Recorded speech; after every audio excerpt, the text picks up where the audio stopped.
that the model works. So we're playing around with stuff like that. But another big challenge, and I don't know if this is necessarily a machine learning problem, but it's something that I feel like is right for transformation is our products are we have a large number of products that are highly configurable to the point where we have like basically 50 quintillion combinations.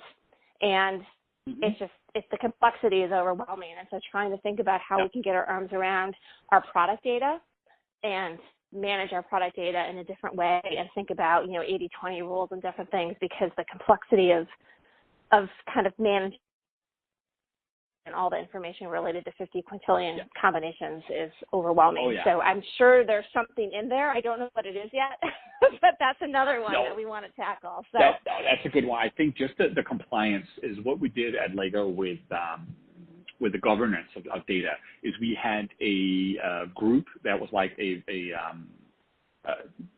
dotted line where we were actually government stewards or governance stewards on data. So you had a cross-functional team that met. I think we were once a month, where we were like in different locations, and we discussed these kind of things and came up with the best practice. And it was led by a serious player in the company that can actually enforce change, because it is important. And you've just seen the things with the GDPR stuff. I don't know if that is something you're under, but I am with my current company, and that can be very concerning.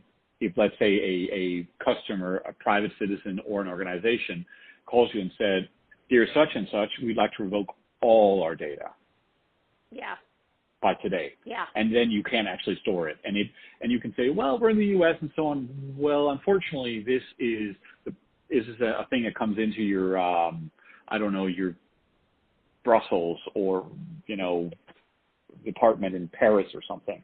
And then that you're actually at that point you're in a gray zone, but it's some of those things where you can get fined, and that can be scary.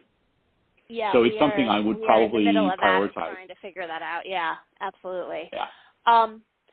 So that's a good, lesson learned, like things to watch out for. Any other big, you shared a lot. Any other big kind of watch outs or things that if you could do them over again, you would have done them differently? Yeah. I think I would personally, I would have done even more internal alignment up front, and even less welcome to the revolution.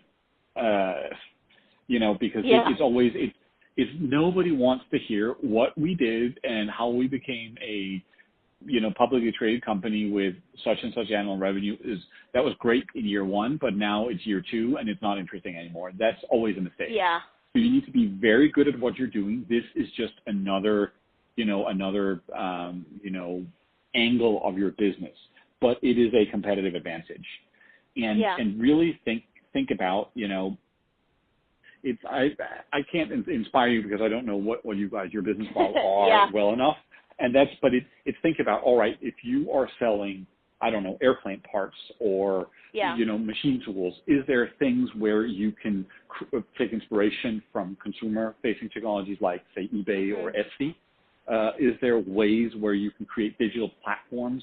And when I mean platforms, that is things where you are not responsible for everything, but where you're facilitating something and then put a tax on top of it.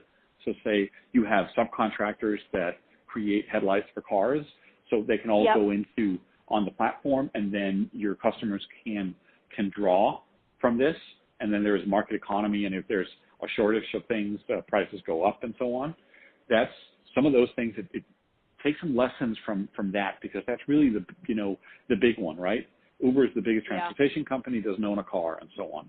If there are opportunities there, then I would encourage also really scanning for small startups in your space or in adjacent spaces, and invite them in, see what they can do, because it's always good to know what they're doing, and it can be very inspirational. It can also be absolutely horrible when you hear a 26-year-old think that he's going to, compete with you in a matter of years, because that's usually delusions of grandeur. But then you can all smile and say, "Oh, that's good. Let's go have lunch," and then out you go. Right? We're not going to talk to you again. But it's always good, because what every big established company with a certain history should be scared of is some kind of thing that happens right around the corner. At Lego,